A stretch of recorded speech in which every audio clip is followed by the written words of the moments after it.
చంద్రబాబు ఓటమి ఖాయం. ఇది ఇప్పుడు సర్వత్రా వినిపిస్తున్న మాట. ఇందుకు తాజాగా వచ్చిన ఎన్నో సర్వేలు ఉదాహరణలు ఉన్నాయి. చివరకు టీడీపీ అనుకూల పత్రికలు సైతం జగన్ ఫుల్ టైట్ ఇస్తున్నాడని సర్వేలు చెబుతున్నాయి. మరి ఈ పరిస్థితి ఎందుకు వచ్చింది? చంద్రబాబు ఎందుకు ఓడిపోతున్నాడు?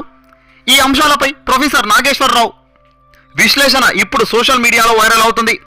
ఆయన విశ్లేషణ ప్రకారం రాజకీయాల్లో అజెండా సెట్ చేసిన వాడే నాయకుడు అవుతాడు, విజయం సాధిస్తాడు. ఎదుటివాడు సెట్ చేసిన ఎజెండాను ఫాలో అయిన వాడు పరాజయం పొందుతాడు. ఇది ఎప్పటి నుంచో ఉన్నదే. ఏపీ విషయానికి వస్తే జగన్ ఎజెండా సెట్ చేస్తున్నాడు, సీఎం చంద్రబాబు దాన్ని ఫాలో అవుతున్నారు. ఇందుకు కనీసం 4-5 ఉదాహరణలు చెప్పుకోవచ్చని ప్రొఫెసర్ అన్నారు. ఏపీకి అత్యంత కీలకమైన ప్రత్యేక హోదా విషయంలో జగన్ ఎజెండా సెట్ చేశాడు. ప్రత్యేక హోదా నినాదంతో ఉద్యమం ప్రారంభించాడు. కానీ దీన్ని మొదట చంద్రబాబు తీవ్రంగా వ్యతిరేకించాడు.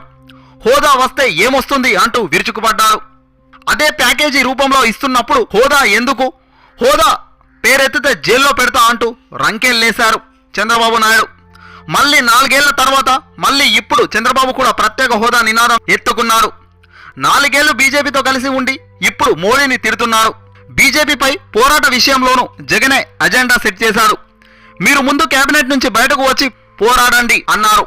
కానీ చంద్రబాబు దాన్ని వ్యతిరేకించారు.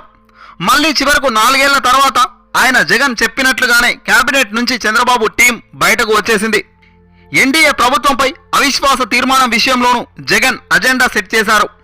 పవన్ కళ్యాణ్ విసిరిన సవాల్కు స్పందిస్తూ మేము అవిశ్వాస తీర్మానం పెడతాం, మీరు చంద్రబాబుతో మద్దతు ఇప్పించండి అన్నారు. అలాగే చేశారు. అప్పుడు అవిశ్వాసాన్ని చంద్రబాబు వ్యతిరేకించారు. కానీ ఆ తర్వాత మళ్ళీ తానే అవిశ్వాస తీర్మానాన్ని పెట్టి పోరాడుతున్నట్టు బిల్డప్ ఇచ్చారు. ఆ తర్వాత ఎన్నికల మేనిఫెస్టోలోనూ జగన్ అజెండాను సెట్ చేశారు.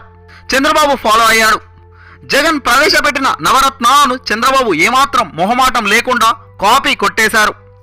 అధికార పీఠం నుంచి దిగే సమయంలో 4 నెలల ముందు పింఛన్ రెట్టింపు, పసుపు కుంకుమ అంటూ హడావుడి చేసేశారు టీడీపీ ప్రభుత్వం. చివరకు మేనిఫెస్టో ప్రకటించే ముందు రోజు కూడా వైసీపీ అమ్మఒడి పథకాన్ని కాపీ కొట్టి తన మేనిఫెస్టోలో పెట్టారు. ఇలా చెప్పుకుంటూ పోతే ఎన్నో ఉదాహరణలు. సో దీన్ని బట్టి ఏపీ ప్రజలకు ఏం కావాలో ఎజెండా నిర్ణయించడంలో జగన్ లీడర్గా ఎదిగారు. చంద్రబాబు ప్రజానాడి పట్టలేక జగన్ అడుగులో అడుగులు వేస్తూ ఫాలోవర్గా మిగిలిపోయారు. అందుకే ఈ ఎన్నికల్లో చంద్రబాబు ఓడిపోతున్నారంటూ ప్రొఫెసర్ నాగేశ్వరరావు అద్భుతమైన విశ్లేషణ ఇచ్చారు. మరి ప్రొఫెసర్ నాగేశ్వరరావుకి మన జగన్కి ఓ లైక్ ఇచ్చి అభినందనలు తెలుపుదామా?